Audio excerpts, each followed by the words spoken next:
In brightest day, In brightest night, no Determined to beat you at this game. my sight.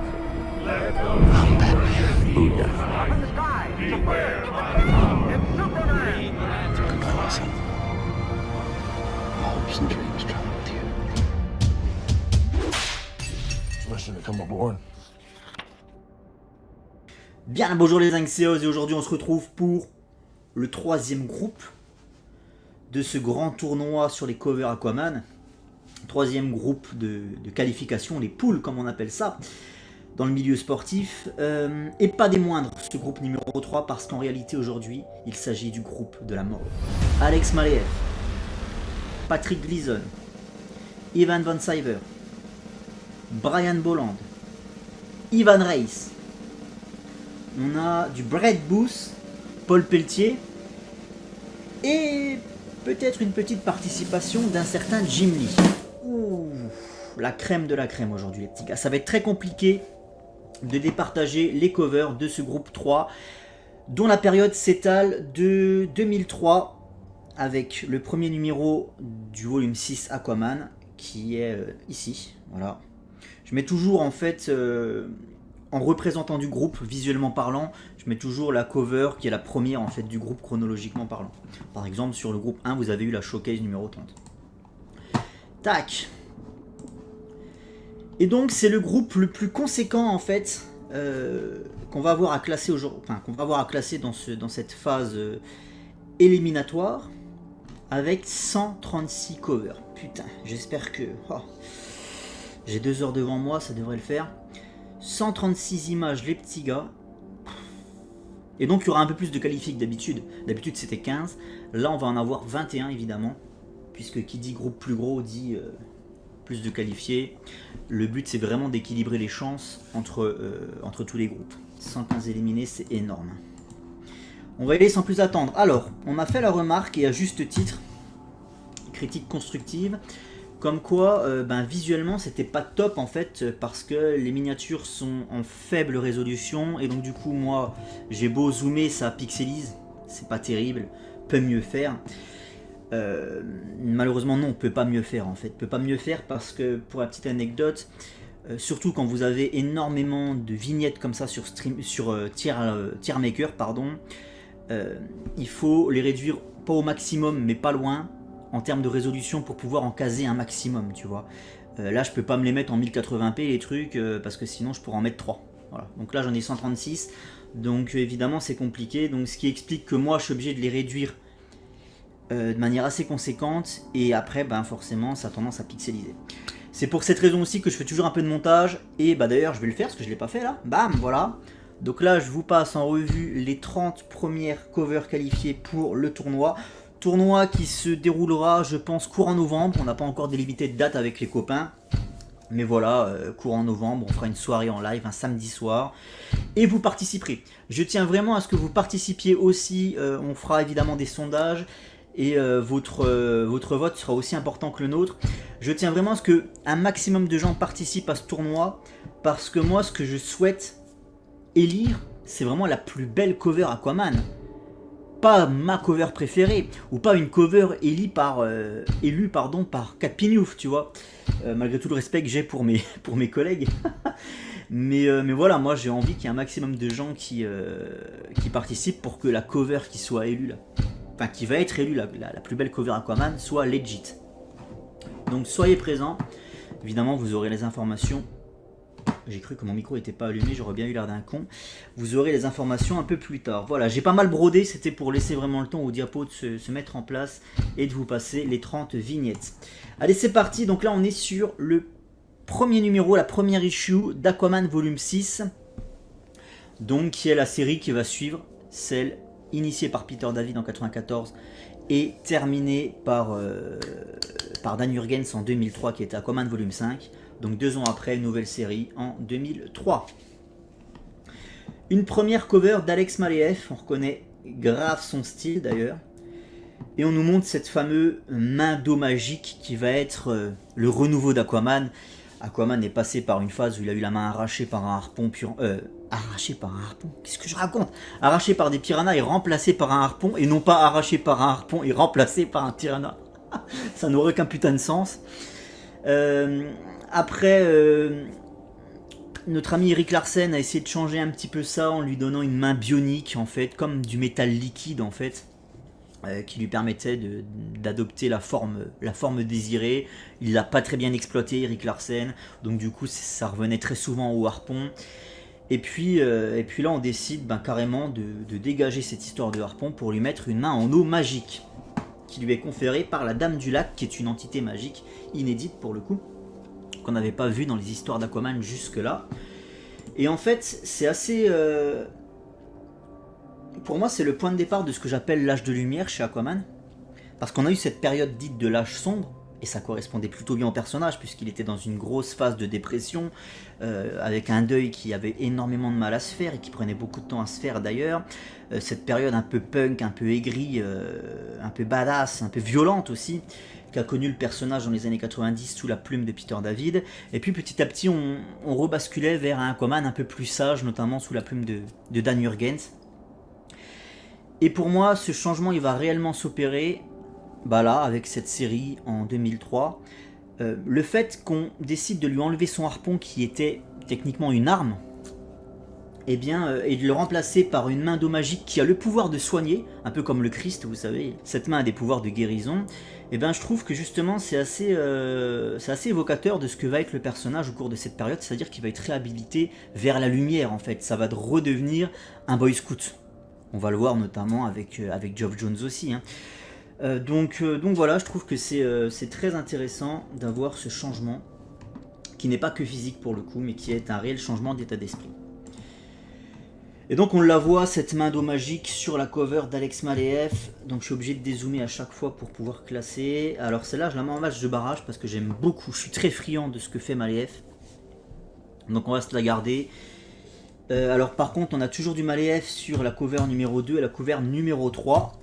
Voilà. Et là, même si j'aime bien son style, celle-là me parle beaucoup moins, la numéro 2. Par contre, la numéro 3, il y a un côté un peu les 10 commandements à la Moïse. Bam. Donc là, ça envoie grave du lourd, The Rising. Malheureusement, on est dans le groupe de la mort, et je sais ce qui arrive derrière. Il n'y a que 21 qualifiés sur 36 participantes, et donc je vais la mettre en match de barrage, je la mettrai pas plus haut. Je la mettrai pas plus haut parce que je sais qu'elle risque pas d'y finir. Alors ensuite... Alors oui, je n'avais pas évoqué le nom du scénariste sur cette nouvelle série, il s'agit de Rick Veitch qui va être accompagné d'Yvel Guichet au dessin, et Yvel Guichet commence à dessiner les covers à partir de ce numéro 4, il va pas en dessiner beaucoup pour le coup, mais voilà, là c'est Yvel Guichet. Cet Aquaman physiquement je suis pas trop fan, déjà moi Aquaman torse nu ça a tendance à m'emmerder, là pour le coup vous allez voir notamment 3 covers plus loin, vous verrez mieux son pantalon, ce pantalon vert avec une espèce d'ossature orange, c'est très étrange, c'est une espèce de partie en relief orange qui entoure sa jambe. C'est un pantalon qu'il chope sur, je crois que c'est Rodune, parce qu'en fait dans cette histoire, pour faire court, Aquaman est pourchassé par les Atlantes en fait, voilà, donc il est chassé de son propre royaume, condamné à mort au début de la série, il parvient à survivre, il est pourchassé par les Atlantes en fait, il pourra plus foutre les pieds en Atlantide pour le coup. Et un run qui est très intéressant. Et en fait, il y a un de ses anciens fidèles bras droits qui s'appelle Rodune, qui vient lui casser la gueule, et Aquaman gagne le combat. Et par contre, il demande à son pote, il lui fait revenir à la raison, c'est-à-dire que ça redevient son pote, et l'autre lui file son futal. Voilà, comment il se retrouve avec ce pantalon vert. Mais ouais, je sais pas, il a un look un peu surfeur là, Aquaman, un peu trop détente, avec ce collier, avec 2 dents de requin, bon... C'est pas trop mon kiff, donc du coup elle sera éliminée celle-là. La cover est pas moche, de toute façon il va pas y avoir de cover moche aujourd'hui, hein. je crois pas que ce soit le cas, parce qu'il y a vraiment, il y a trop de grands noms en fait, là il y a trop de putains de bons dessinateurs, donc on n'aura pas de cover moche. Aquaman Into Deep pour ce numéro 5, Into Deep c'est une chanson de Sum 41 ça, en plus qui date à peu près de la même époque, donc c'est peut-être bien une ref. Quoi qu'il arrive, cette cover, je vais l'éliminer parce que elle ne m'évoque pas spécialement Aquaman. Voilà, une grande tête de mort. Il y a bien sa main en eau magique qui ressort de la flotte, mais c'est moins iconique que le crochet ou que le trident pour le coup, tu vois. Donc là, ça m'évoque un peu moins Aquaman, donc je la dégage. Et ensuite, pareil pour The Withering, je vais pas la garder. Bah là, on va faire un prix de groupe, je pense. Hein. L'autre cover qui est celle avec le bateau pirate. Alors là, pour le coup, j'aime beaucoup l'idée. Je trouve ça super stylé de voir Aquaman comme ça, accroché au bastingage, accroché au filet, en train d'affronter une armée de squelettes façon pirate. Là, ça déglingue. Celle-là, je la kiffe vraiment. Aquaman numéro 7. Toujours signé Yves Guichet. La 6, je ne la conserve pas. La 7, je vais la mettre en barrage. Tu vois, ça aurait été sur une autre tier list. Je la mettais directement en vert, celle-là. Mais là, malheureusement, il y a du très très lourd qui arrive derrière. On va avoir une petite participation d'Evan Van Cyber. Voilà, sur les deux covers qui arrivent, la numéro 8 et 9. La 8, je la trouve assez stylée. Le fait juste de voir le profil du personnage avec tous ces poissons-là. Il y a un truc. Il y a un truc. Après, ce qui me dérange, c'est peut-être les traits un peu rudes du perso. On dirait plus un super vilain qu'Aquaman. Donc, je sais pas trop quoi en penser, en fait. Elle est quand même jolie, hein, en vrai. J'aime bien le style, en fait. Je vais la garder en barrage. Alors, celle-là, elle pourrait presque symboliser ce que je vous disais en début de live, à savoir, enfin, qui n'est pas un live pour le coup, à savoir le retour du personnage vers la lumière. Là, je veux dire, bam! On peut pas faire plus explicite, quoi. Et rien que pour ça, je vais la mettre en barrage. Alors, ensuite, bon, alors là, ça va dégager. Dying from Thirst, Aquaman numéro 10, cover d'Andrew Robinson. Là, pour le coup, Andrew, mon cher Andrew, t'es dans le même groupe que Alex Maleev, Patrick Gleason et Paul Pelletier. Si tu veux, mon gars, je suis désolé, mais tu pars en rouge, quoi. Ensuite, on a une cover de Tony Harris pour Aquaman numéro 11. On va pas perdre de temps, c'est pas joli. C'est pas moche, mais c'est pas beau. Voilà, c'est entre les deux, c'est un peu osef. Alors celle-là, je la kiffe. Celle-là aussi, on parlait de retour vers la lumière. Là, on est en plein dedans, quoi. Bam! La numéro 12, Howard Porter. Elle est belle, celle-là. Le truc qui me dérange, c'est peut-être sa poitrine un peu trop proéminente. Comment il s'appelait, le mec qui faisait des poitrines à Captain America, là? Putain, j'ai bouffé son nom. Un mec qui a co-créé Image Comics. Ah, je vais pas le retrouver, ça sert à rien. Mais enfin, bref, voilà, vous voyez à qui je fais référence. Mais ça va, c'est quand même pas non plus à ce point-là. Mais j'aime bien l'idée, là, j'aime bien la posture. Ah, celle-là, je la mettrais bien en vert, en vrai. Je la mettrais bien en vert, mais non. Je la mets en match de barrage, et ce sera une des premières que je sauverai si jamais il faut que j'en sauve. Ensuite, le numéro 13, c'est Jim Fern. Jim Fern, alors là, on est sur une petite partie qui va être écrite par Ostrander. Cet épisode, Breathless, il est excellent. C'est une famille qui est sur un petit voilier et qui est perdue dans une tempête abominable. Et Aquaman leur vient en aide. Et cet épisode, il montre qu'Aquaman, il a beau être très fort, c'est pas Superman. Et il ne peut pas, malheureusement, sauver tout le monde. J'en dis pas plus. Il est très très bien cet épisode. Vraiment, je l'avais adoré. Ostrander, de toute façon, c'est un auteur que j'aime beaucoup. Après, on peut pas en dire autant sur l'épisode numéro 14 qu'il a aussi écrit. En fait, Ostrander, il a écrit ces deux épisodes juste histoire de faire la transition et d'attendre la nouvelle équipe créative après le départ de Rick Veitch et d'Yves Guichet. La cover en elle-même, elle est sympa. Breathless. Elle est sympa, mais est-ce qu'elle mériterait d'aller dans le rouge? Ah, dans le rouge, il y a quand même du très lourd déjà. Enfin, pas dans le rouge, dans le orange, pardon. Dans le orange, il y a déjà du très très lourd, malheureusement. Et pareil pour l'autre, hein, elle est assez sympathique. Depth Perception, mais dans le orange, il y a du très lourd. American Tidal, la première cover de l'arc Sub Diego. On voit tous les cadavres là derrière. Hein. La ville de San Diego, qui à la suite d'un cataclysme a été littéralement plongée sous la flotte dans l'océan Pacifique. Et c'est un arc qui est absolument génial. Vous pouvez m'écouter parce que j'en ai pas trop parlé sur cette chaîne, mais j'en ai parlé sur la chaîne du copain Anto Webhead. Donc si vous connaissez pas, ça m'étonnerait que vous connaissiez pas Anto, mais au cas où, n'hésitez pas à aller checker sa chaîne Webhead, hein, et donc j'avais fait un petit live avec lui pour parler d'Aquaman et on avait dit tout le bien qu'on pensait de cet arc qui malheureusement n'a pas une fin très très glorieuse, mais l'arc est quand même très très bon. Et donc l'arc Sub Diego qui est disponible en VF en 2 tomes, les petits gars, et vraiment à lire sans attendre, vraiment si vous voulez lire du bon Aquaman moderne, bon ça date de 2004-2005, mais ça reste assez moderne dans l'idée, et c'est très très bien. C'est vraiment un retour au Aquaman classique, Boy Scout, et il a vraiment des airs de Superman en fait dans cette histoire. Je parle pas physiquement, je parle dans sa façon d'interagir avec les gens, de jamais abandonner qui que ce soit. Et d'ailleurs on va le voir 2 covers plus loin, vous savez quand il soulève cet énorme bâtiment là sous la flotte pour sauver les gens qui sont en dessous, il y a vraiment pas mal de similitudes avec le personnage de Superman, donc c'est pas pour me déplaire, vous imaginez bien. Excellent arc Sub Diego. Will Pfeiffer est pour moi celui qui a peut-être le mieux compris Aquaman. Et surtout, celui qui a le mieux exploité les super pouvoirs d'Aquaman. J'ai lu l'intégralité d'Aquaman, à part les 2-3 dernières conneries, là, genre Deep Target, il manque 2-3 bricoles. Mais on va dire que j'ai lu tout ce qui s'est fait sur Aquaman à, allez, 90%, parce qu'il y a 2-3 récits du Silver Age que j'ai pas lu. Mais j'ai lu tout ce qui s'est fait au Bronze Age, j'ai lu tout ce qui s'est fait au Golden Age, j'ai lu tout ce qui s'est fait dans ce qu'on appelle le Modern Age. Les seuls trucs que j'ai pas lu, c'est des trucs qui ont 2-3 ans.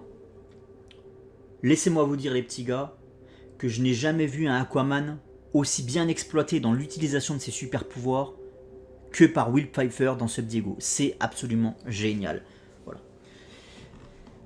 Du coup, bon, la cover. La cover, par contre, bah, elle est sympa.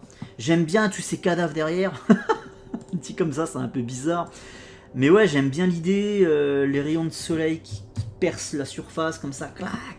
Ah, ça envoie du lourd. Ah, par contre, il y a un truc juste qui me dérange avec le visage d'Aquaman. Je ne saurais pas vous dire quoi. Par contre, on constate qu'on est sur le retour au costume classique. Et ça, c'est quelque chose qui a tendance un petit peu à me déranger, en fait. Enfin, pas le retour au costume classique, mais le fait qu'il n'y ait pas eu d'explication. Parce que le costume orange, là on est à peu près en 2005. Faut bien se rendre compte qu'Aquaman, il l'a plus depuis... Ça va faire au moins 10 ans qu'on ne l'a plus vu avec son costume orange tradi. Et là, il revient, bam. Donc sur la cover, ça envoie, parce que tu te dis, putain, c'est le Aquaman classique, quoi. Et ce qui me dérange, c'est qu'il n'y a pas d'explication, il n'y a pas de scène iconique où il réenfile. Tu vois, moi j'aurais kiffé qu'on commence par ça. Il retourne en Atlantide ou je sais pas, et en fait il enfile son... Enfin, il retrouve son vieux costume classique et il l'enfile, et bordel, c'est iconique. Et il n'y a pas ça, malheureusement. Ça, c'est vraiment dommage. La cover, elle est quand même jolie, je la kiffe. On va la mettre en barrage. Ça va se décanter après quand on va commencer à attaquer Ivan Reis et Paul Pelletier, les petits gars. C'est pour ça, en fait, pour l'instant, je préfère pas trop m'enflammer à mettre dans le vert, parce qu'il va y avoir tellement du lourd derrière que ça sert à rien. Il y en a beaucoup qui vont redescendre, quoi. Par exemple, celle-là, vous voyez, Down Among the Dead, elle est sympa, mais elle ne passera pas en orange, elle restera dans le rouge. Celle d'après, justement, le Aquaman Superman qui soulève l'immeuble, Urban Renewal. C'est stylé, c'est putain de stylé. Ça mérite d'aller dans le orange. Celle d'après, donc là on va avoir une rouge, une orange, celle avec l'espèce de blob. Je fais comme ça m'évite de dézoomer et de rezoomer à chaque fois, ça sera peut-être plus simple de faire des prix de groupe comme ça. Celle avec le truc aux yeux multiples, ça va dégager en rouge. L'autre façon Brainiac, où Aquaman finit dans un tube à essai. Je me rappelle même pas de ça en fait, dans l'arc Sub Diego. Je me rappelle même pas de ça. Enfin bref, elle est sympa, mais bon, non, ça va rester en rouge. Et puis celle avec la nouvelle Aquagirl, dont j'ai bouffé le nom. Elle a un nom hispanique, je me rappelle plus de comment elle s'appelle, cette demoiselle. C'est la nouvelle Aquagirl en fait. Hein. Bof. Bof parce que moi les acolytes, les sidekicks, vous savez ce que j'en pense. Ça me dérange un petit peu les sidekicks. Et puis là même le Aquaman, je le trouve pas si bien fait que ça. Je parle au niveau du visage, bof, c'est pas... Par contre l'impression de vitesse est super bien rendue. Mais ça ira dans le rouge. Ça ira dans le rouge, donc on va déjà classer ça. Alors là on était sur du Alan Davis. Voilà. Donc on a dit rouge. Orange pour Superman. qui n'est pas Superman, mais vous m'avez compris. Rouge, rouge et rouge.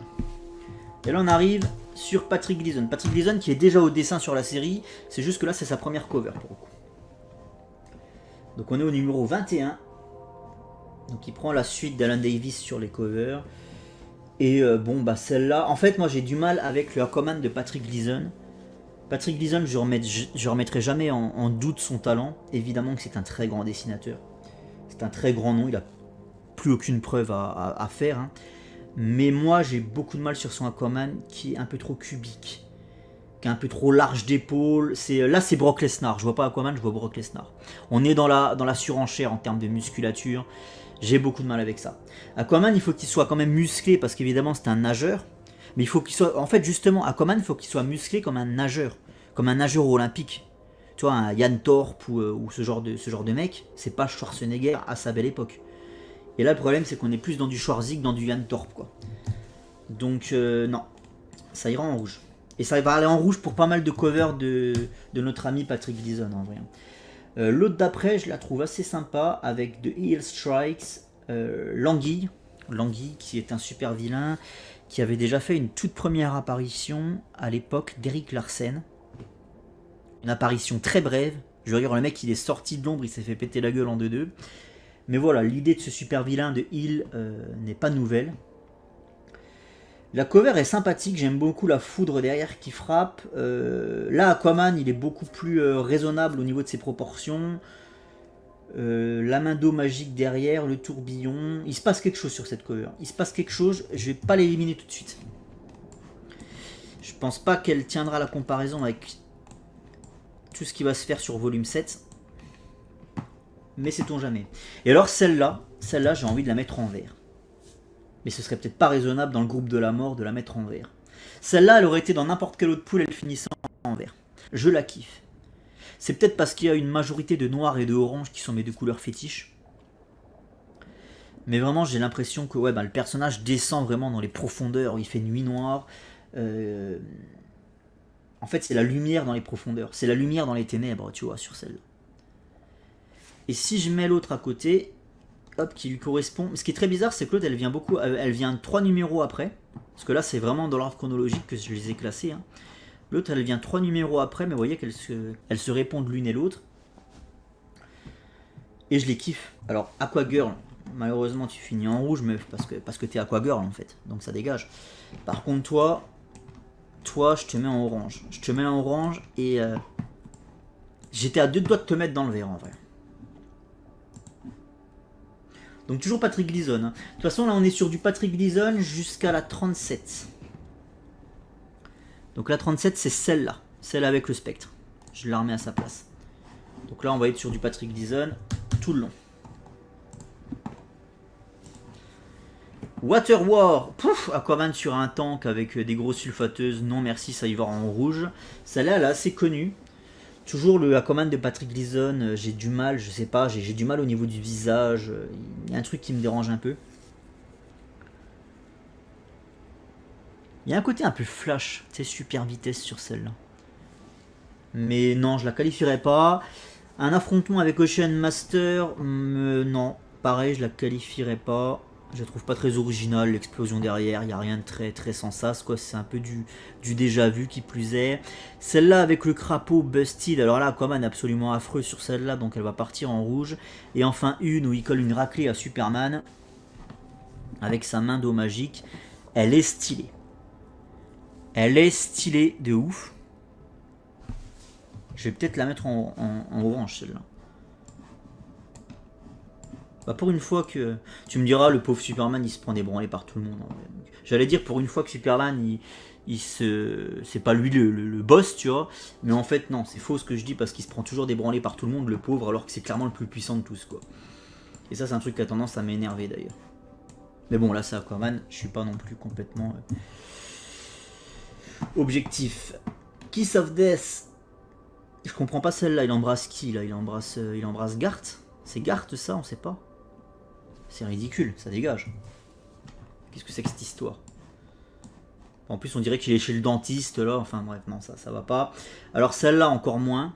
Aquaman avec un un appareil, on sait pas trop ce que c'est, un grappin, je sais pas. Je comprends pas.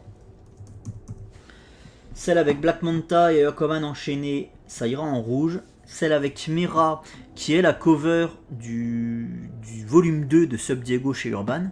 Celle-là, la numéro 33. Je ne la garderai pas. Elle est sympa, mais non, on est dans le groupe de la mort. Celle avec Garth. Oh, il y a le requin, il y a la pieuvre. Il y a un volcan derrière. Bam, il y a les éclairs de Garth. Enfin, les pouvoirs magiques de Garth. Mais le Aquaman Brock Lesnar, non merci. Parce que là, vraiment, pour le coup, on retrouve ce côté Brock Lesnar. Donc non. Celle-ci, je ne la garderai pas. Et enfin, celle où il est en espèce d'entité... c'est pas une entité d'eau. Une espèce d'hologramme, là, bleu. Non merci. Et ça dégage. Et là, il y en a plein qui vont être outrés parce que c'est Patrick Gleason. Et c'est beau, Patrick Gleason. Mais tu vois, ma Patrick Gleason, ça marche pas spécialement sur moi. Et donc, la majeure partie de ses covers, elle dégage, quoi. Celle avec le spectre, pareil, je la dégage. Là, on est en plein crossover. C'est quoi? C'est Infinite Crisis. Oui, c'est ça. C'est Infinite Crisis à ce moment-là. Et en fait, le problème, c'est que la série... Enfin, cet arc-là, Sub Diego, qui était très bien, il va être complètement télescopé par... le crossover Infinite Crisis, et du coup on n'aura pas une fin digne de ce nom pour Sub Diego, pour l'arc Sub Diego, qui était un des meilleurs arcs depuis très longtemps, et malheureusement on n'aura pas un truc, une fin digne de ce nom en fait. Voilà. On a un très bon début, un très bon milieu, mais la fin elle laisse à désirer, parce qu'en fait Infinite Crisis vient tout balayer d'un revers de main, et c'est vraiment le gros souci que j'ai. Ce dont on parlait justement avec Anto concernant du coup le tome 2 chez Urban, le Sub Diego tome 2 chez Urban, c'est exactement ça, c'est ce moment là où Infinite Crisis vient malheureusement tout casser quoi. Aquaman sur son trône, donc là je pense que c'est une réponse à la fameuse cover de... c'était Jim Calafiore pendant la période Peter David. Je la remettrai au montage. Je pense que c'est une réponse à ça. C'est marrant parce qu'il y a le trident, mais il n'utilise toujours pas le trident. Le trident, c'est vraiment... Aquaman et le trident, c'est une invention de Geoff Jones. Alors à la base, la première fois qu'on a vu Aquaman avec un trident, ça date du tout début des années 40. C'était le dessinateur Louis Cazeneuve, qui a été un des premiers dessinateurs à bosser sur le perso, qui l'avait représenté au tout début d'une histoire. Vous savez, vu qu'Aquaman n'apparaissait pas sur les covers, il avait toujours une belle première page dans ses histoires, un peu plus grande que les autres, avec une grande case. C'était pas une pleine page, hein, mais c'était déjà une grande case. Et là, on avait toujours un dessin, annonciateur ou pas, de ce qui allait se passer dans l'épisode. Ça faisait une petite cover, en fait, quoi. Et Louis Cazeneuve l'avait représenté avec un trident. Sauf que c'était mensonger, parce qu'à aucun moment, il y avait le trident dans l'épisode. Et Aquaman va utiliser un trident à de très rares occasions lors du run de Peter David. Ça sera surtout une arme pour se défendre pendant son affrontement contre Triton. Mais c'est pas son arme officielle, c'est pas un objet qui fait partie de sa panoplie, comme le Batarang fait partie de la panoplie de Batman. Ça, c'est chez Geoff Jones, pas avant en fait. Et c'est vrai que maintenant, c'est très compliqué d'avoir Aquaman représenté sans son trident, alors que c'est pas si vieux que ça a que 13 ans, alors que le personnage, il en a plus de 80, tu vois. Enfin bref. Ce Aquaman sur son trône, blasé. Il a vraiment une posture du mec qui vient de tondre la pelouse un dimanche après-midi et qu'en peut plus. Ça manque de classe, tout ça. Alors on va me dire, oui, mais c'est voulu en fait. Le but, c'est de montrer qu'il est décomposé, cet Aquaman, qu'il n'en peut plus. Mais je trouve que justement, Paul Pelletier le fait mieux. Celui de Paul Pelletier dont on va parler aujourd'hui, cette cover là qui ressemble, enfin dont l'idée est quasiment la même. Chez Paul Pelletier, le Aquaman aussi est blasé, le Aquaman aussi est fatigué, mais il garde la classe. Lui là, je trouve qu'il a absolument aucune classe.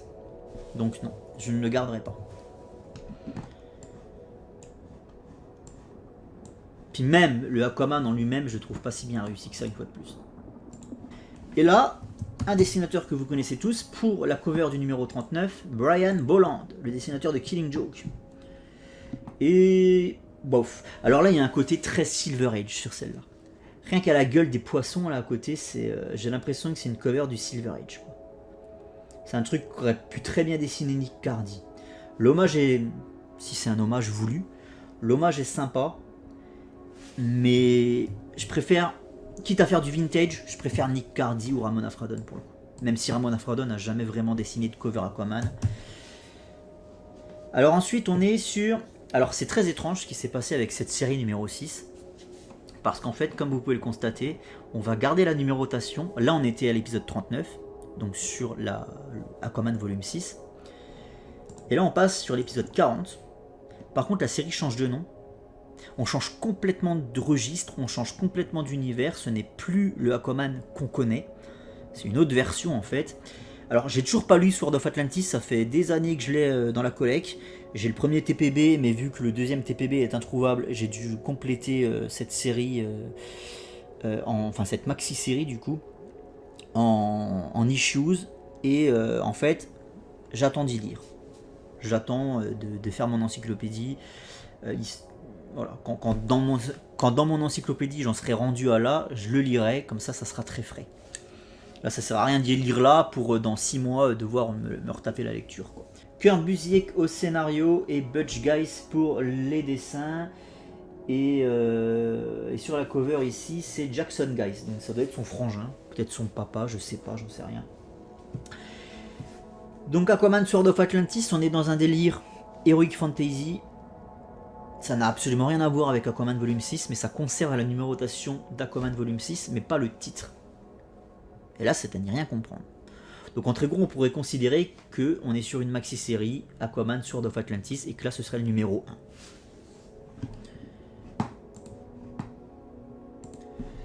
1. Alors là, les covers, je vais faire un prix de groupe parce que je les trouve pas belles.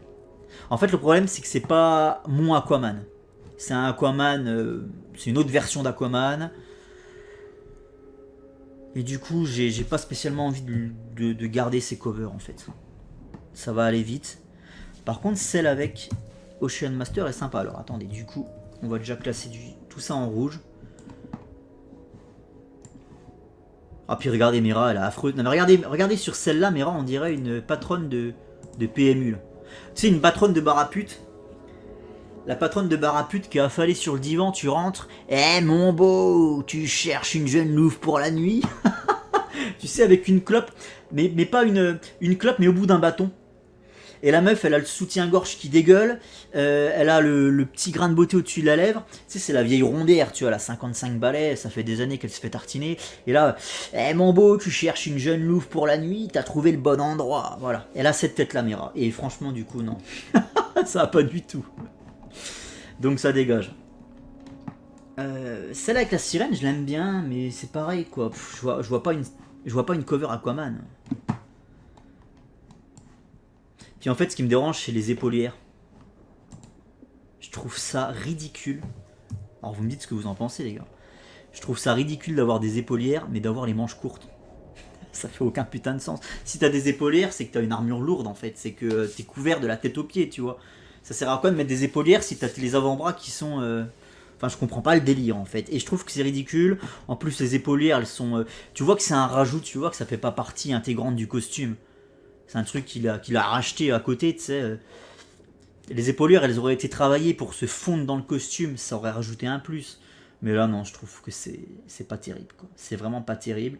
Celle avec Ocean Master, Ocean Master torse nu, je le trouve classe, par contre, tu vois. Là, pour le coup, je le trouve qu'il pète la classe. Puis c'est l'Ocean Master à l'ancienne, au niveau du masque aussi, donc j'aime bien. Mais Aquaman avec une épée, ça me dérange un peu, quoi. Ça me dérange un peu, quoi. Allez, rouge. Rouge, prix de groupe pour tout ce qui est... Ouh, celle-là, elle est sympa, mais c'est pareil. Là, on a le King Shark, Blood in the Water. J'aime bien l'idée, mais il n'y a pas Aquaman dessus. Et quand il n'y a pas Aquaman dessus, ça perd quand même des points. Si t'es sur un tournoi de cover Aquaman, il n'y a pas Aquaman sur ta cover, gros, ça perd des points, quoi. Ça me permettra d'aller un peu plus vite. Comme ça, vous les voyez. Alors, celle-là, je la kiffais.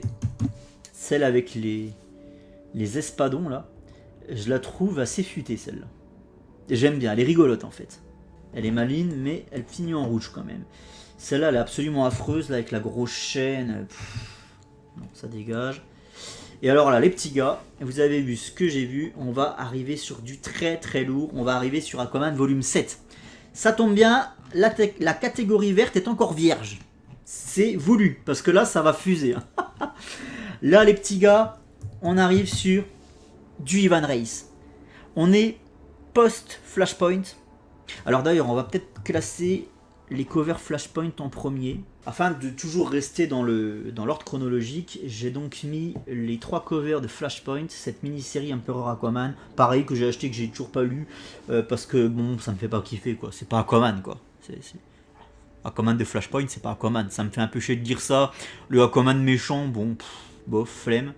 Bon, je la lirai, hein, mais c'est pareil, je la lirai quand je devrais traiter ce passage sur l'encyclopédie, ce qui n'est pas encore le cas. Bon, ça va partir en rouge. Parce que tournoi de cover Aquaman, il est absolument hors de question qu'il soit représenté par son entité, par une entité par son double maléfique, on va dire. Ça part en rouge, vous les avez vus. Celle avec Mera, j'aime bien l'idée que Mera soit pas complètement visible en fait. Tu vois. On voit pas sa tête, j'aime bien. Mais c'est tout, ça va pas au-delà.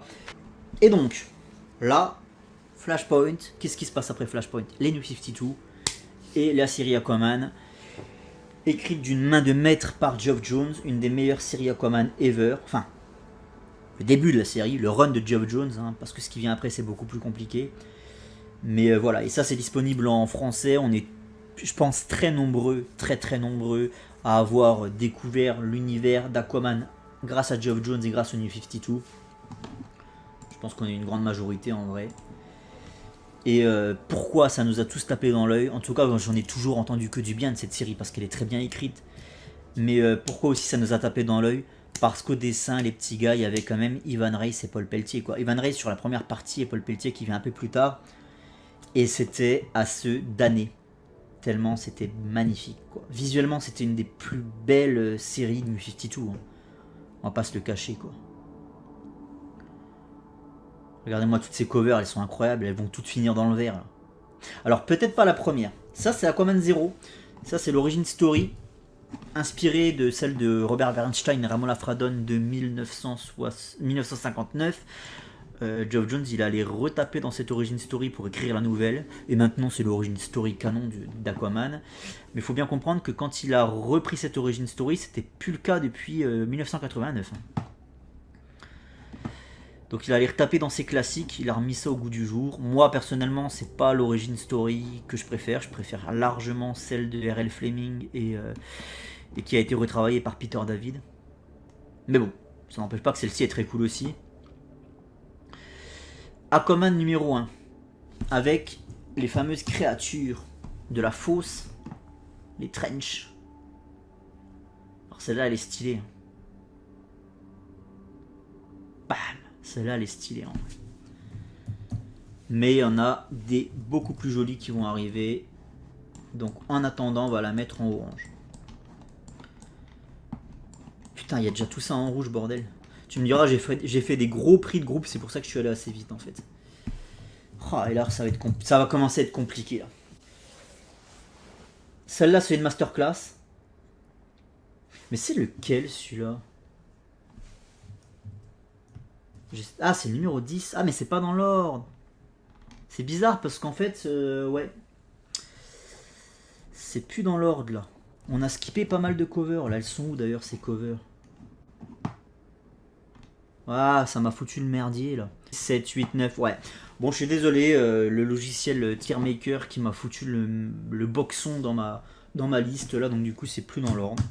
On est passé directement à l'épisode 10. Je me disais, mais what? Et bon, les petits gars, l'épisode 10, il va aller en vert. Hein. Comment tu veux faire plus classe que ça, bordel de merde? Elle est incroyable. Elle est incroyable, celle-là. Elle est complètement ouf. Ivan Reis, voilà. Affrontement Black Manta, Aquaman sur un bateau à la dérive en pleine tempête. Bordel de merde. Tout est là. Tout est là. Et en plus, ce qui m'envoie du rêve sur cet Aquaman volume 7, c'est bordel et merci Geoff Johns. Enfin, tu me diras, c'est pas lui, ça avait déjà été refait avant. Mais c'est le Aquaman classique, quoi. Enfin, je veux dire, C'est le costume jaune, doré, orange, vous prendrez la couleur que vous voudrez en fonction de si vous êtes daltonien ou pas. Mais c'est le costume classique remis au goût du jour. C'est le Aquaman avec les cheveux courts, pas de barbe. Moi, je veux voir Aquaman comme ça, bordel. C'est le Aquaman des débuts, quoi, tu vois. Et moi, quand on commence à le foutre torse-poil avec des tatouages maoris et une barbe, ça me casse les couilles. Je veux bien le tolérer chez Peter David parce que voilà. C'est le fruit d'un long processus. Mais là, ça m'emmerde maintenant quand on sort Aquaman à chaque fois avec ses tatouages tribaux là. Putain, c'est quoi cette histoire, quoi. Donc ouais. Celle-là, la numéro 10, elle est incroyable. Bon, là, on va faire un prix de groupe, on va tout foutre dans le verre. Non, je déconne. Le numéro 11, complètement. Aquaman qui plante le trident dans le casque de Black Manta, ça part en vert. Ça part en vert obligatoirement. C'est la cover du 2e volume chez Urban. Magnifique. Les effets de pluie, la flotte, tout est magnifique. Le volume 12, vous allez me dire, c'est pas une cover Aquaman. Si, regardez, il est dans le reflet du casque de Black Manta et c'est ça qui est putain d'épique. C'est ça qui est putain d'épique. Il est dans le reflet du casque de Black Manta. Il y a Mera qui est derrière, retenue en otage, prisonnière. C'est complètement ouf. Ah, c'est peut-être pas Mera. Je vois mal. Ça doit être... Ouais, c'est pas Mera, c'est la meuf de The Others, je crois. Ça fait longtemps que j'ai pas lu ça. Mais bah, voilà. Là, on peut pas faire mieux. Donc la 12, elle part en vert. La 13, je suis pas trop fan de ce genre de cover avec plein de persos. Ça fait un peu affiche de film. Mais... D'ailleurs, c'est la cover qui a servi pour l'omnibus de Geoff Jones. Mais moi, personnellement, je suis pas fan. C'est bien fait, c'est joli, hein, je dis pas le contraire.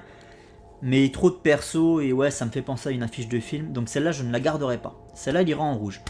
Celle avec Ocean Master, les requins derrière, gros, les requins blancs derrière, bordel. Mais putain, c'est incroyable. Et là, une fois de plus, ça me fait chier, je vais pas la garder parce qu'il n'y a pas Aquaman dessus. Et ça me fait chier de me dire que cette cover, pardon, si je la conserve pour le tournoi final, ça se trouve, elle va aller plus loin que des covers où il y a Aquaman dessus. Donc ça m'emmerde parce qu'il n'y a pas Aquaman. T'imagines, elle gagne le tournoi. Parce que cet Ocean Master, il est incroyable. Imagine, elle gagne le tournoi, gros. Il n'y a pas Aquaman dessus, ce serait un peu la loose, tu vois. Donc non, on va pas la garder. On va pas la garder. Hop, on va déjà classer ce qu'on a dit. Donc, en rouge, il y aura celle-là. Et celle avec Ocean Master. Une fois de plus, je le répète, elle est magnifique. C'est juste que malheureusement, il n'y a que Ocean Master dessus.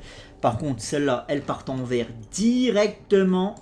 Sans passer par la case rouge. Ben si, connard, du coup. Sans passer par la case départ. Hop. La réflexion ne se fait même pas, quoi. Boum. Oh, regardez déjà les 3 qui sont dans le vert. Elles sont magnifiques. Ah, je suis complètement enthousiaste. Je suis désolé, je suis un peu débile avec mes covers là. Mais voilà, ça me procure de voir ces magnifiques dessins sur mon personnage préféré. Je les connais ces covers, mais de les revoir et de pouvoir en parler, là, ça me fait grave plaisir, quoi. Pareil, ce combat contre Ocean Master. Il y a Wonder Woman et Superman derrière qui sont complètement hors combat, mis hors d'état de nuire par les forces atlantes. Et Aquaman qui tient bon face à son frère, c'est incroyable. Throne of Atlantis, bam. Ah, c'est conservé, c'est conservé, c'est conservé. C'est conservé. Après, non, je vais la mettre en orange. Dans le doute, elle remontera probablement très vite dans le vert, mais dans le doute, on va la mettre là. Allez, on continue là, dans le lourd, très lourd là. Là, c'est Paul Pelletier. Là. Paul Pelletier, c'est son arrivée d'ailleurs sur le titre, je crois que c'est sa première, la 16. Ouais, c'est ça, la 16, c'est sa première cover. Paul Pelletier qui prend la suite d'Ivan Reis. Et alors, on parle toujours d'Ivan Reis sur Aquaman, mais moi, je suis plus team Paul Pelletier en ce qui me concerne. En fait, ce qu'il a fait, ça m'a plus tapé dans l'œil qu'Ivan Reis, qui m'avait déjà grave tapé dans l'œil, en fait, tu vois. En fait, ce que j'aime beaucoup chez Ivan Reis, c'est son utilisation de la bioluminescence marine pour vraiment donner énormément de couleurs à ses pages, à ses fonds marins, c'est incroyable. Et Paul Pelletier, il y a aussi un peu de ça. Hein. c'est toujours très coloré, très vivant en fait. T'as beau être sous la flotte, c'est un peu comme dans le film Aquaman finalement. T'as beau être sous la flotte, c'est pas noir, triste et sombre, c'est bam, c'est plein de vie, quoi, plein de couleurs. Et ça fait rêver, ça fait rêver. Et c'est toujours très poétique aussi. Quand Ivan Reis il dessine la mer avec les reflets du soleil, enfin, il y a toujours cet aspect très poétique qui appelle au rêve, qui appelle au voyage. À l'aventure. Bon, cette cover avec les trench, c'est pas la plus belle qu'il a faite. Je vais pas la garder. Par contre, celle-là, là, la 17, 17 j'aime beaucoup. Hein. J'aime beaucoup. Hein. Aquaman derrière cette prison, derrière les barreaux de cette cage-là. Je l'aime beaucoup, celle-là. De là à la mettre en vert, j'en sais rien. Putain, les matchs de barrage vont être terribles. Terrible. Il y a tellement de monde dans les matchs de barrage, il y a tellement de trucs. Il y a tellement de trucs qui vont sauter aussi rapidos. Je me rends compte. Ah, alors là, les petits gars, on arrive sur la pépite absolue. Serait-ce ma cover Aquaman préférée all time? Je n'en sais rien. J'ai bien ma petite idée quand même. Je pense que oui en vrai. Je pense que c'est ma cover Aquaman préférée all time. Tout est là. Ce que je vous disais, là on ressent le côté blasé du roi qui sait plus où donner de la tête. Il est avachi dans son siège, mais il a quand même de la putain de prestance. Tu vois. Il a quand même de la classe. Mais là aussi, il est écrasé. Tu sens qu'il n'est pas au meilleur de sa forme. Psychologiquement, ça commence à coincer. Il est fatigué, tu le vois qu'il va pas bien, quoi. Mais il a la putain de classe. En fait, il garde la classe. C'est pas comme l'autre, là, t'as l'impression qu'il était avachi devant Netflix, tu vois. Là, non, lui, il garde une posture royale. Et puis ce trône, bordel, c'est pas juste le coquillage de merde qu'on avait sur l'autre cover, là. Regardez ce trône, c'est un mélange de rochers, de corail, de coquillages. Rien que le trône, il y a un travail qui est incroyable. La tentacule de la pieuvre derrière. Moi, je l'ai ici. Très belle aussi, avec le requin marteau, là. Très joli, en plus, il y a l'effet un peu, vu que c'est sur du display, c'est des trucs métalliques, donc t'as la brillance aussi, enfin, ouais, elle est incroyable, D'ailleurs, j'ai remarqué que sur mes lives, c'était toujours celle que je cachais en fait sans le vouloir. Vous pouvez regarder sur tous mes lives, à chaque fois, je cache une seule de ces affiches, c'est toujours Aquaman que je cache. Bon bref, ouais, et ben celle-là, elle va dans le vert. Celle-là, elle va dans le vert, évidemment. Celle-là, pour la détrôner, les petits gars. Ouh. Regardez, on va les mettre en comparaison. Ah, je peux pas zoomer quand c'est dans le tableau. Je peux pas zoomer quand c'est dans le tableau. Regardez, les deux l'une à côté de l'autre, là. Il n'y a rien à voir. Il n'y a rien à voir, bordel. Allez. Monte tout là-haut. Tout là-haut. Et t'y restes. Paul Pelletier. Paul Pelletier, les petits gars.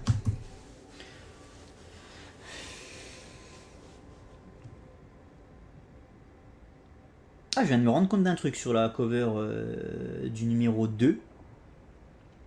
D'accord. Là, on a le roi mort. L'ancien roi Atlan. Bon, pas une cover Aquaman. Celle-là, on la dégage. Hein. Tac.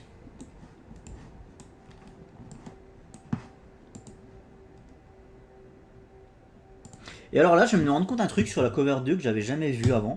Donc c'est Ivan Reis. En fait, on voit le Aquaman dans le reflet, en fait, dans les yeux de la bestiole. On voit le Aquaman de la couverture de la cover du numéro 1. En fait, la cover du numéro 2 fait écho à la cover du numéro 1. On voit les deux points de vue, en fait. La cover du numéro 1 qui est... Normalement, qui est là, voilà. Vous voyez? En fait, c'est super bien pensé, bordel. Bon, après, voilà. Là, pour le coup, celle-là, je la garde pas. Alors, après, je vais commencer à en mettre un peu dans le rouge, quand même. C'est une fois de plus, c'est très joli. Je remets jamais ça en doute. Mais là, bon, là, on est sur de la cover de Pelletier, sur la 20, la 21 aussi, la 22 aussi, normalement, oui. Donc là, on est sur des covers de Pelletier.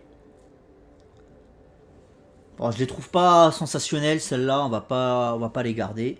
Les 4 premières, là, on va pas les garder. On ne va pas les garder. Bien qu'elle soit quand même très très cool. J'aime bien celle-là, là, dans le blizzard. Tu vois juste sa silhouette au fond.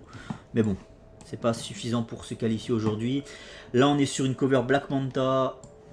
Bon, c'est pas vraiment une cover Aquaman pour le coup. Il est derrière dans le fond, mais bon. Elle est sympa par contre, celle-là. Moi, je l'ai en... C'est celle-là que j'ai en version holographique, je crois. Vous savez le truc, tu bouges... je sais plus comment on appelle ça. C'est pas holographique, mais je sais plus... J'ai celle-là. Elle est très très cool. Alors celle de Ocean Master, elle est cool aussi. Elles sont magnifiques, hein. Ça me fait chier de les mettre dans le rouge. Des covers de cette qualité, mettre dans le rouge, c'est incroyable. Celle-là de Pelletier, je l'aime bien aussi. Mais elle ira en rouge. Tiens, le Aquaman aux cheveux courts et à la barbe courte. Bah, sur les 2 premières covers d'ailleurs, là.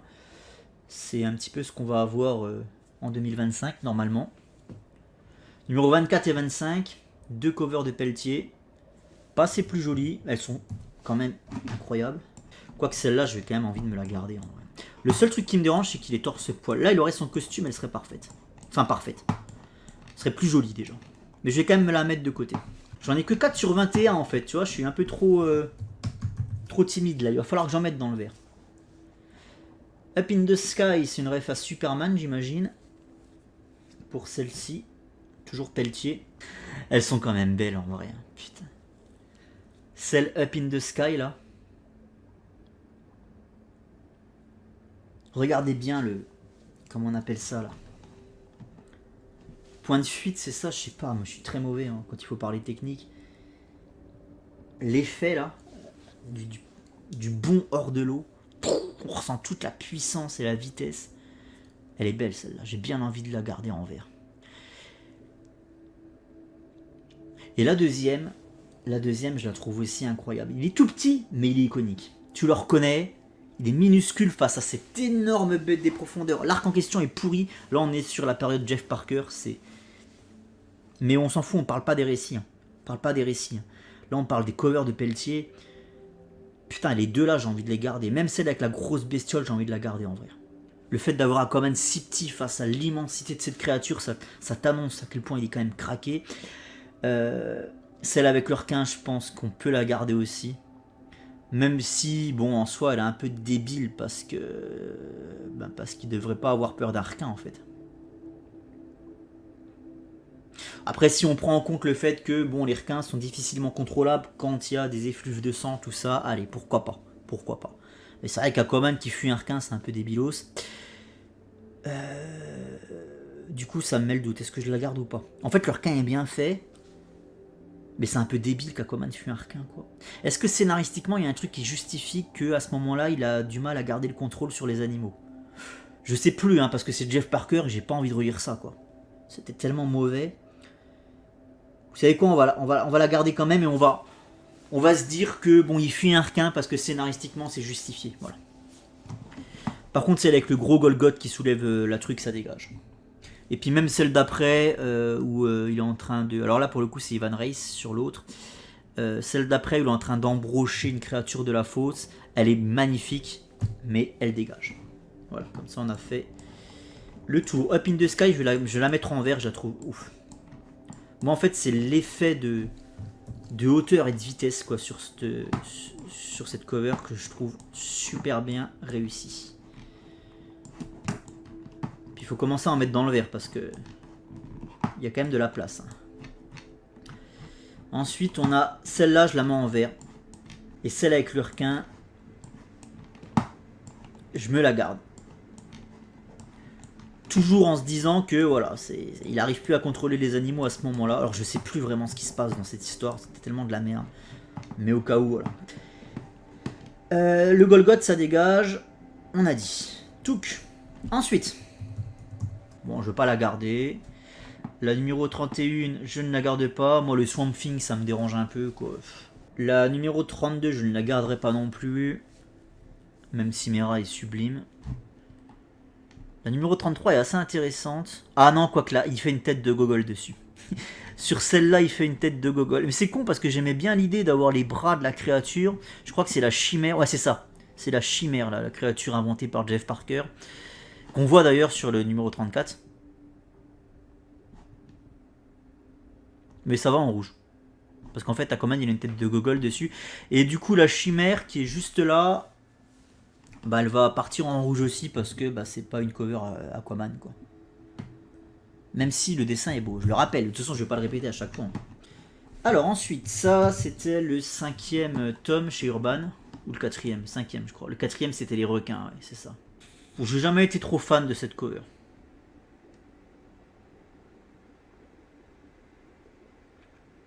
Pourquoi, je ne saurais pas vraiment vous l'expliquer. Mais voilà, elle me parle pas. Celle avec le Martian Manhunter est sympa, mais je vais pas la garder. Celle avec Gorilla Grodd non plus. Celle-là, c'est juste une explosion avec des bestioles derrière. Mera, bon voilà, ça va pas chercher midi à 14h. Et celle avec Atlana, je m'en fous. Atlana, j'en ai rien à branler. Rien à foutre. Désolé, c'est la daronne, mais quand même. Je m'en tartine le cul. Paradoxalement, c'est le groupe où il y a le plus de covers à classer, mais je crois que c'est le groupe où je vais le plus vite.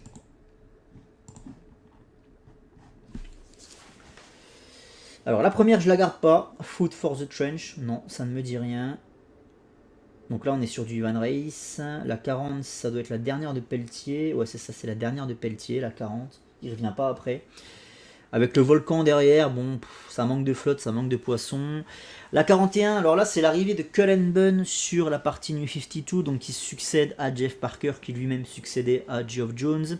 Cullen Bunn, pour avoir lu ça, c'est bien meilleur que ce que faisait Jeff Parker. C'est pas non plus la panacée. Par contre, moi, ce que j'aimais bien, alors là, pareil, c'est justifié par le scénario, le fait qu'Aquaman change de costume. C'est juste l'espace d'un instant en fait, hein, ça va pas, voilà, c'est pas définitif, donc ça me dérange pas. Et je le kiffe ce costume, je l'aime bien. Je sais pas, je l'aime beaucoup. Cette cuirasse, la matière, tu sais pas si c'est du cuir ou du métal, tu vois, je veux dire au niveau de la texture, mais j'aime bien cette texture. C'est typiquement le genre d'armure que je pourrais porter sur un Skyrim, tu vois. Et ce que je kiffe, c'est son futal en fait. Son futal, je le kiffe. Cette ceinture, bam, avec le signe d'Atlantide, ça envoie. Ça met bien en évidence le logo. Je trouve que le logo, il ressort mieux que sur le costume tradi, en fait, là. Vu qu'il est doré sur du noir, tu vois. Et le costume écaillé, avec les branchies dessinées sur la partie basse du pantalon, et plus haut les écailles dorées. Je kiffe, en fait. Je kiffe ce costume, en vrai. Typiquement, tu vois, s'il faisait un jeu Aquaman avec plusieurs costumes et tout, je pense que Bon, je jouerais avec le costume classique, évidemment, mais je pense que celui-là, ça serait un des premiers que j'irais chercher. En fait, moi, je rêve d'un jeu vidéo Aquaman, où tu sais, en open world, et en fait, tu vas visiter des épaves, des cités abandonnées sous-marines, enfin voilà, faut s'imaginer un open world sous la flotte, bordel, il y a tellement de trucs à faire. Et en fait, la récompense pour l'exploration, ce serait d'aller récupérer des items, comme par exemple des costumes alternatifs et tout, tu vois. Et celui-là, ce serait un des premiers que j'irais me renseigner sur internet pour savoir où il est, pour aller le choper, quoi. Je le kiffe. Même si c'est une hérésie, parce que bah voilà, c'est pas spécialement son code couleur, c'est du noir, je le kiffe. Après tout, Superman, il a son costume noir, donc foutez-moi la paix. Et cette cover, je la kiffe aussi. Il sort de l'eau avec la tempête derrière, il y a un côté vraiment dieu de la tempête, tu vois. Je la kiffe cette cover. Je la kiffe. Je vais la mettre en barrage parce qu'en fait, j'aime le costume, j'aime le contexte, la tempête, le trident, tout ça. Le seul truc qui me dérange, c'est la tronche d'Aquaman quand on regarde vraiment de près. J'ai un peu de mal. J'ai un peu de mal. Ça va en rouge, ça en rouge et ça en rouge, on a dit. Ensuite, Zoom. Alors, celle-là, numéro 43, ça va partir en rouge. Elle est originale, mais bof. Celle-là, donc là, c'est avec Siren. Donc c'est la sœur de Mera. La sœur jumelle. Qui est en train de lui jouer un mauvais tour. C'est pour ça qu'ils sont en train de se poignarder mutuellement. J'aime bien l'idée de cette cover en vrai. Elle est sympa. Hein. Elle est sympa cette cover. Ce qui me dérange, c'est le pentagramme derrière, le truc un peu ésotérique, satanique, là, bof. Celle du numéro 45 qui est full violette, là, non. Ça va dégager très très vite. C'est sûrement une référence à un dessin qui existe.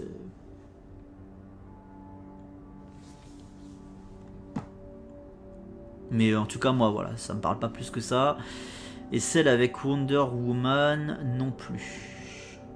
Elle me parle pas. Donc, hop, les 4 là, ça part en rouge.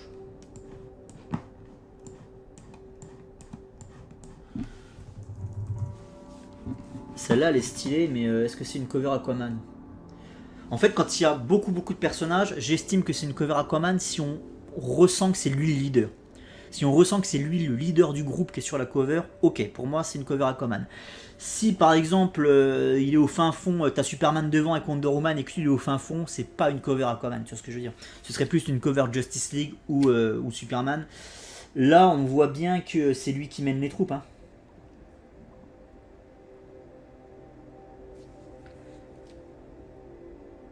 Elle est quand même stylée, hein, je vais la garder. J'aime bien le fait que en fait, ce soit à l'envers. Là, c'est le trio Mera, Garth, Aquaman. C'est stylé. C'est stylé. Couverture 48, c'est Brett Booth. 48, 49, 50 et 51. Donc, les deux qui sont là et les deux qui sont à gauche et les deux qui sont à droite, c'est Brett Booth. Et la 5, c'est Ivan Reis. Hein. J'aime bien l'idée d'avoir Garth, Mera et Aquaman, la Sainte Trinité, tu sais, pour le Aquaverse. Mais le Aquaman, là, je vois pas Aquaman. Je vois pas Aquaman. Non. En plus, ça vient après du Ivan Reis ou du Paul Pelletier qui avait vraiment magnifié le personnage. Et là, clairement, ça redescend. Quoi. La 49, je ne la garderai pas. Même si l'idée de la cover est cool. Aquaman qui sort de la flotte avec Mera derrière et du coup, ça... Elle est rigolote. En vrai, elle est rigolote, celle-là. Mais je la trouve pas si bien réussie que ça. C'est dommage. Mais j'aime bien l'idée. Mention honorable. Bon, bah celle-là dans le sable, non. Ivan Reis. Et la 50, c'était... La 50, c'était qui la 50? C'est Brett Booth, voilà. Ça, c'est celle du TPB de Dadamnet. Ah non, je la garde pas. Un peu bordélique, on comprend pas trop ce qui se passe. Il y a le méchant qui est derrière, oui, ils sont en train de regarder devant. Non.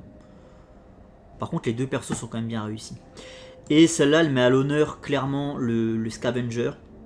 Nouvelle version du Scavenger. Qui écrase Aquaman, vous voyez, il est là, sous la botte. Ça me ferait presque penser dans l'idée à une cover du Silver Age. Typiquement le genre de cover qu'on aurait pu avoir au Silver Age. Après, je les garde pas. Celles qu'on a passées en revue, j'aurais déjà fort à faire avec tout ce qui se trouve en barrage. D'ailleurs, on va faire les comptes. Parce qu'il m'en faut 21. J'en ai déjà 1, 2, 3, 4, 5, 6, 7 en qualifié. 1, 2, 3, 4, 5, 6, 7, 8, 9, 10, 11, 12, 13, 14, 15, 16, 17. Donc 17 et 7, 24.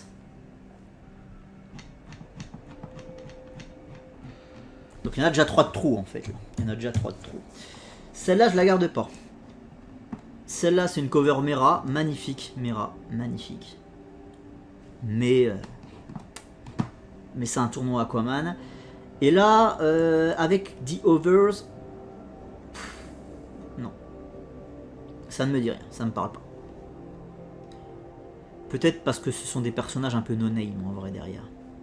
Ça met pas la patate que ça me mettrait si c'était derrière des personnages beaucoup plus connus, tu vois. Si derrière tu avais Batman à droite, Wonder Woman à gauche, Superman à la place du mec qui s'envole là, bam, tout de suite ça en jetterait plus. Là c'est un peu des no-name, on s'en fout quoi. Et puis finalement, même constat pour celle qui est là, la 8, bof. Et enfin la 9, bon, Aquaman dans la jungle, ouais, ça me parle pas plus que ça. Du rouge. L'annuel numéro 1, pareil, ça dégage. C'est quoi cette... Je l'ai en plus, celui-là, je l'ai acheté en issue, j'ai toujours pas lu. L'annuel numéro 2, putain, c'était de la merde ce truc, avec les créatures issues de l'Antiquité grecque, là. Et donc, du coup, Aquaman qui fait équipe avec Wonder Woman pour les affronter, c'était mais nul à chier. Et la cover est pas spécialement non plus très engageante, quoi. Ah, là j'aime bien la posture, mais le problème c'est le groupe derrière en fait. En fait, Aquaman and the Others, les covers sont sympas. Et les covers sont signés Ivan Reis, pour les numéros 1 à 4 plus 6 à 10. Donc ça c'est Evan Race. Ça là, numéro 11 c'est Dan Jurgens. Celle-là, je la garde pas.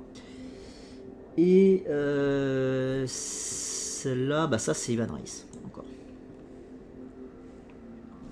Allez, ça fout le camp. De toute manière, la série Aquaman and the Others, je pense que je vais pas en garder une seule.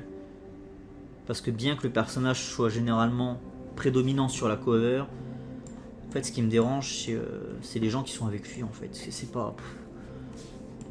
Ça fait pas... En fait ce qui me dérange c'est les gens qui sont avec lui parce que ça fait pas... Là vous allez me dire que si, ça fait partie de son univers, c'est les New 52, c'est The Others, etc.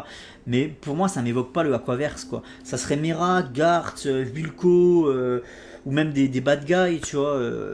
Ou même Tula par exemple, tu vois. Là oui, déjà plus. Puis le personnage ressort pas assez quand il est entouré, forcément, hein. Plus on va être nombreux sur la cover, moins le personnage va ressortir. Hein. Et tu vois, là, tout de suite, c'est un peu plus de gueule. Alors là, c'est la cover de Justice League, puisque vous n'êtes pas sans savoir que la série Justice League écrite par Geoff Jones était en lien avec la série Aquaman écrite par Geoff Jones, forcément. Et d'ailleurs, quand je parle de retour vers la lumière du personnage, oui, c'est pas anodin en fait. C'est la première fois que le perso il a autant de place dans l'univers d'ici. Parce que là, sa série, elle est jumelée avec la série Justice League. C'est pas rien, bordel, tu vois. En fait, pour moi, Geoff Jones, il n'a pas réhabilité le personnage. Contrairement à ce que beaucoup peuvent penser. Pour moi, le personnage, il a été réhabilité dans un premier temps en 89, avec Kurt Swan et Keith Giffen. Et surtout par Peter David. C'est Peter David qui l'a complètement déringardisé, Aquaman. C'est Peter David qui a fait ce travail. C'est pas Geoff Jones. Lisez Subdiego, c'est avant Geoff Jones, le personnage n'est plus du tout ringard. Donc Geoff Jones n'a pas déringardisé le personnage, contrairement à ce que beaucoup pensent, mais par contre il l'a mis sous les projecteurs. Voilà, ça c'est clair. Il l'a mis sous les projecteurs, il l'a mis dans la lumière. C'est pour ça que j'appelle ça l'âge de la lumière. Parce que d'un côté, on a un Aquaman qui perd l'arme qu'il avait à la main gauche, c'est-à-dire son harpon. Donc il y a quelque chose de très négatif, c'est une arme. C'est létal, en tout cas il peut s'en servir en tant que tel. Et c'est remplacé par une main qui guérit. Donc tu vois, retour quand même vers quelque chose de beaucoup plus positif. Retour du costume doré aussi, tu vois, c'est pareil, c'est lumineux, c'est pas le truc terne qu'il avait à l'époque de Peter David. Le personnage est beaucoup plus lumineux, beaucoup plus solaire pendant Subdiego que c'était le cas pendant la période d'avant, quoi. Et donc Geoff Jones qui après, dès 2011, le met clairement sous les projecteurs parce qu'il en fait la superstar en fait des New 52, de la première partie New 52. Donc c'est lui la star de la ligue à ce moment-là, hein. C'est pas Superman, c'est pas les autres, c'est lui. D'ailleurs, regardez, sur ce numéro 5 de la 15 pardon, de la série Justice League, il est là.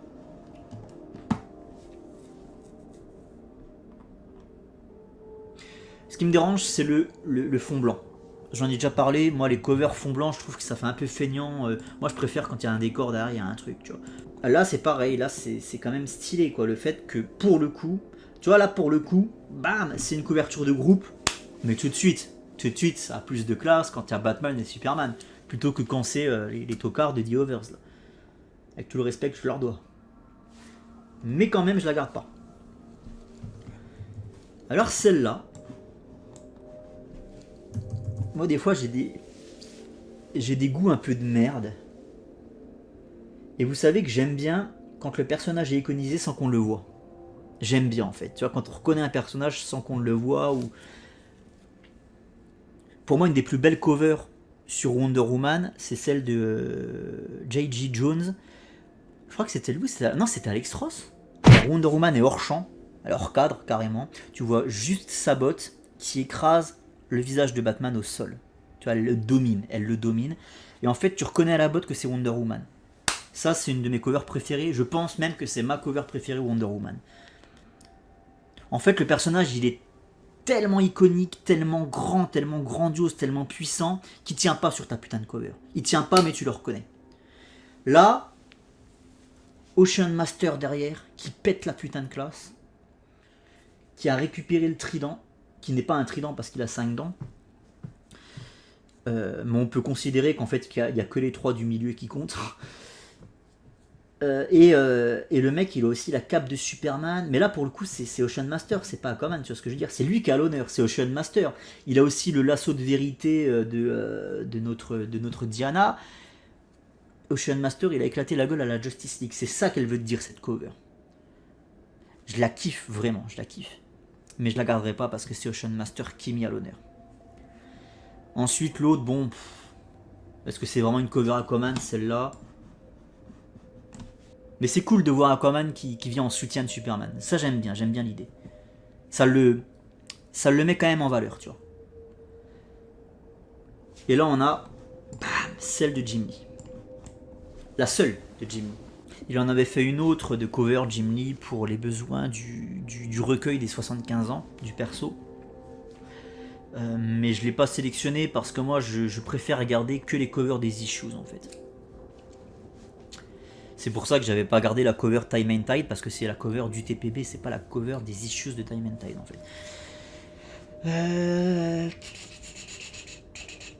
Et comme j'avais expliqué, il n'y a pas de variant covers dans ce tournoi. Voilà. Parce que sinon, après, ça fait trop de covers. Il y a un moment donné, les gars, j'ai une vie de famille, quoi. Bon, bah celle-là, elle est stylée. Qu'est-ce que tu veux que je te dise? Soleil couchant, bam, Aquaman en posture complètement héroïque.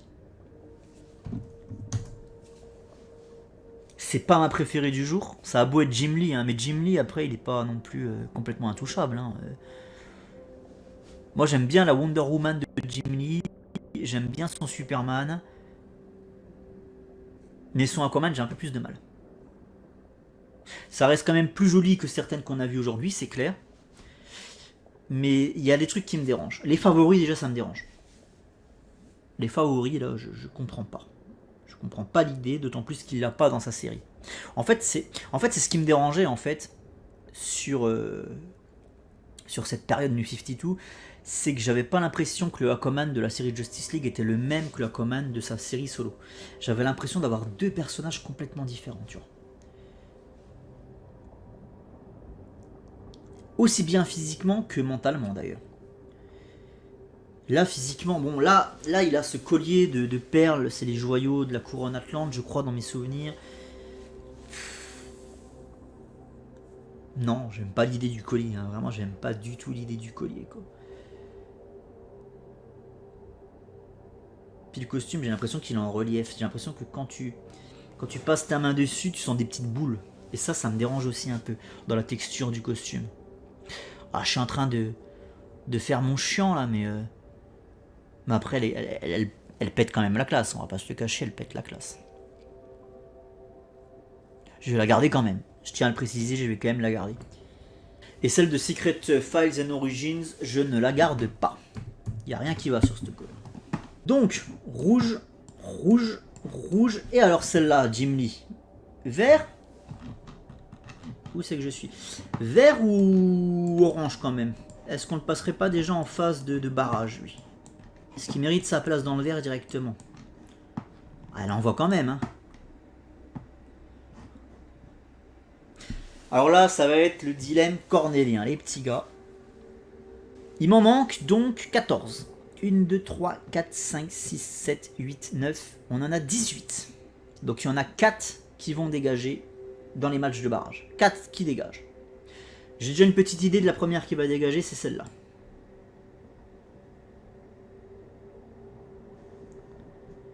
J'ai une idée de la deuxième qui va dégager. Je dirais celle-là. Ça me fend le cœur parce que franchement elle est stylée en vrai. La Justice League qui est derrière... putain, je dis ça mais j'en sais rien si je la dégage. La Justice League qui est derrière Aquaman, quoi. C'est lui le leader du groupe. Seul truc qui est con, c'est qu'il ressort pas assez, il est dans le fond là-bas, on le voit pas, quoi. Alors que c'est lui qui mène les troupes, bordel. C'est tellement la classe. Tellement la classe. Et puis j'aime bien une fois de plus l'orientation des persos là.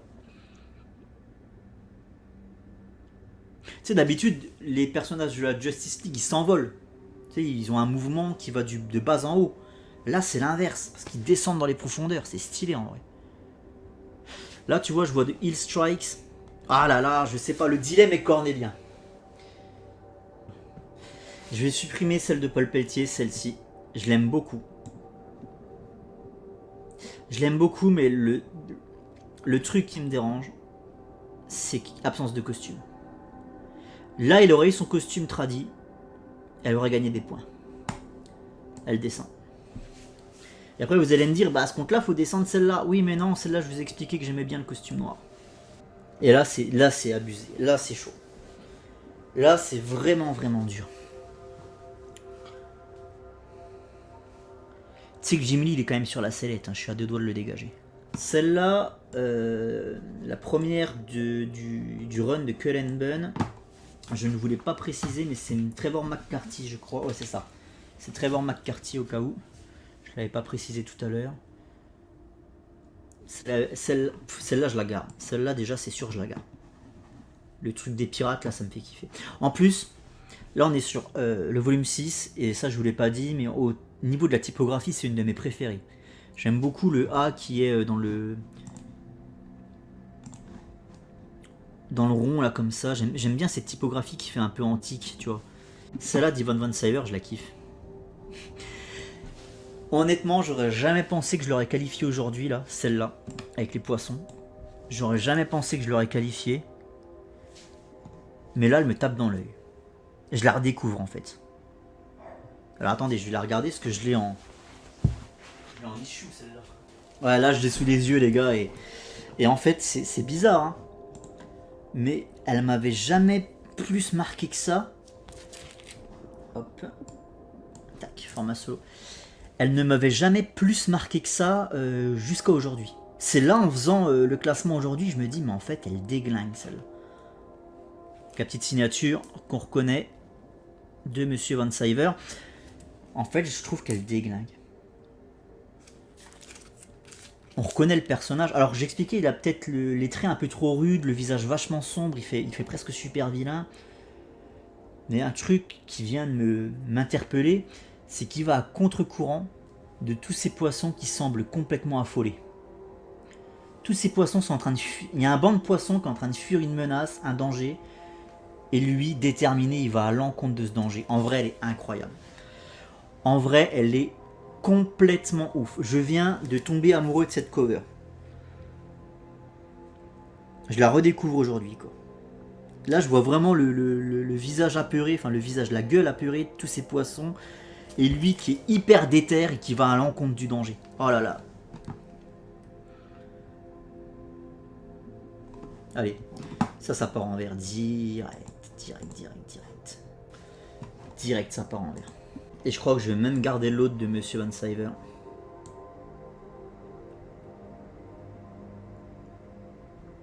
Pour la symbolique qu'elle dégage. Retour à la lumière. Alors celle-là, elle fait très 10 commandements.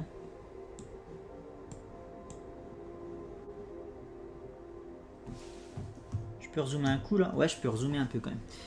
Celle-là, elle fait vraiment Moïse sur le mont Sinaï, tu sais. Il y a un aspect vachement... presque biblique en fait, tu vois, qui se dégage de cette cover. Et du coup, ça me parle de ouf. Puis j'en ai supprimé une de Maléf, ça me fait un peu mal au cul, donc du coup j'en garde une.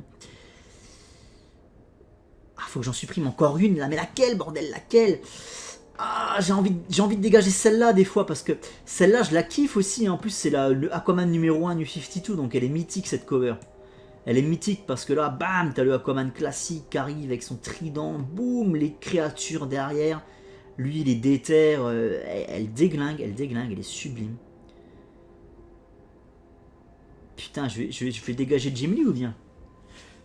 Faut faire par élimination en vrai, mais c'est compliqué, tu vois. Ou alors celle-là. Mais celle-là, je l'aime bien, j'aime bien le délire. Celle-là, je la garde en vrai. Celle-là, je la garde. Lesquelles je garde obligatoirement? Celle Superman, là, je la garde, boum. Le Sauveur, là, c'est vraiment Aquaman le Sauveur. Donc, je la conserve. Allez, celle avec la Justice League, je la garde.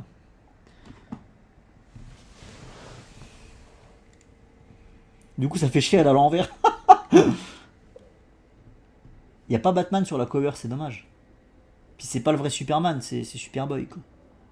Ouais, on va pas chipoter. Hein. Il y a quand même Green Lantern, il y a quand même Flash, il y a quand même Diana, il y a quand même Cyborg, il y a quand même du lourd, tu vois. Et c'est lui le boss. Puis moi je suis séduit. En vrai, cette cover, tu la retournes, tu la remets dans l'autre sens, genre elle est éliminée. Mais là je kiffe le fait qu'ils descendent tous vers les profondeurs. C'est qui celle-là d'ailleurs? Jesus Merino. Eh ben je la garde. Je la garde, c'est dit, c'est fait. Celle-là je la garde aussi.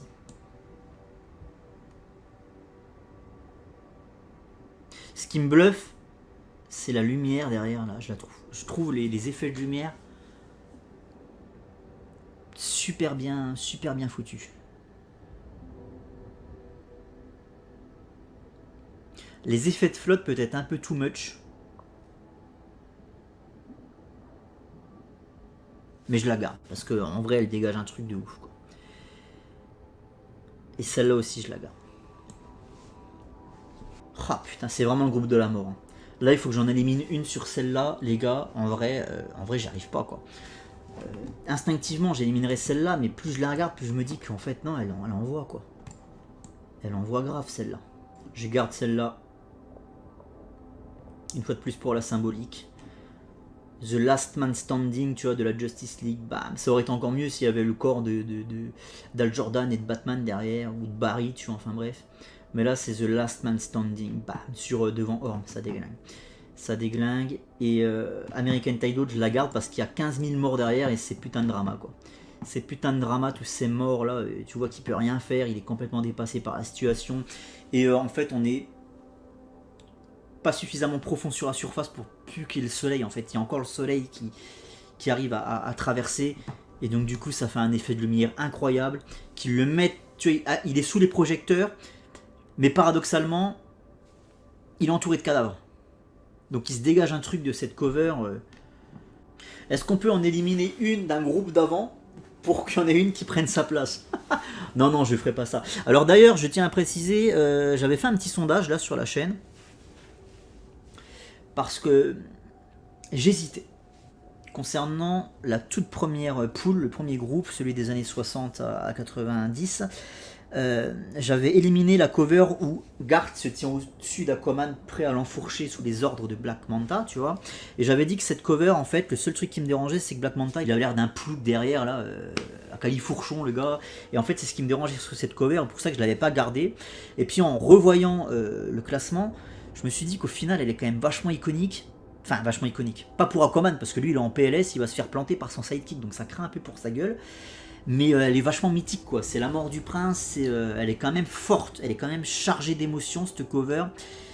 Et du coup, je m'en suis voulu de l'avoir éliminée au profit de celle où tu as une espèce de main géante qui sort de la flotte avec Aquaman dedans.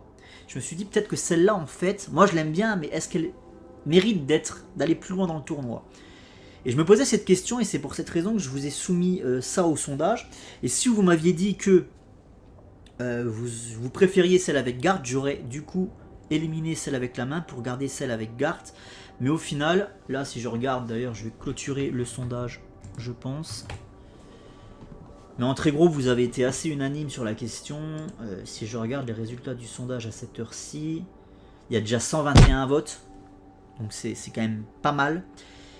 Et il y a 68% qui sont pour la cover Aquaman 32, donc c'est-à-dire avec la main. Donc en fait, non, la cover avec Garth et Black Manta derrière, en fait, vous l'aimez pas plus que ça. Donc quelque part, ça me conforte dans mon choix. Voilà. Et c'est très bien. Bon, retour au vrai sujet, là. Qu'est-ce que j'élimine là-dedans, bordel? Qu'est-ce que j'élimine dans les 4, là? Putain, c'est chaud ma gueule, quoi. Celle-là, je la garde. Elle me parle, celle-là. Je saurais pas vous dire vraiment pourquoi, mais elle me parle. La gueule du Aquaman de Jim Lee ne me revient pas. Autant son Al Jordan, il rend super bien. Mais les favoris, je crois que c'est pas possible. Je crois que les favoris, moi, c'est rédhibitoire. Ah, j'y arrive pas. Hein. En plus, ils ont conservé ce look sur la figurine Kotobukiya. Et les favoris, je ne vois que ça. Je ne vois que ça. Alors qu'il les a pas dans la série solo. Mais c'est quoi ce choix débile, quoi? Et encore, on a échappé au pire, parce qu'en fait, Jim Lee, pour le Aquaman New 52, il avait l'idée soit de retourner au costume tradi, écaillé, soit un nouveau costume un peu kitineux. sais, avec une texture qui rappellerait un peu la carapace des crabes. Et t'as des, je crois que c'est dans l'édition d'Urban où tu vois les deux prototypes. Et ben heureusement il a conservé le prototype de base. Heureusement bordel, parce que le truc en kitine, je suis pas sûr du tout là. Je suis pas sûr du tout. Là, je vois moins Aquaman sur les deux qui viennent. La première, parce que le costume n'est pas le bon, on est d'accord, mais je me suis déjà expliqué, j'aime quand même ce costume. Et rien que pour ça, j'aurais envie de la garder, histoire d'amener un petit peu de diversité quand même au top, tu vois. Et l'effet de lumière de l'éclair derrière, il rend super bien, ça le met bien en valeur.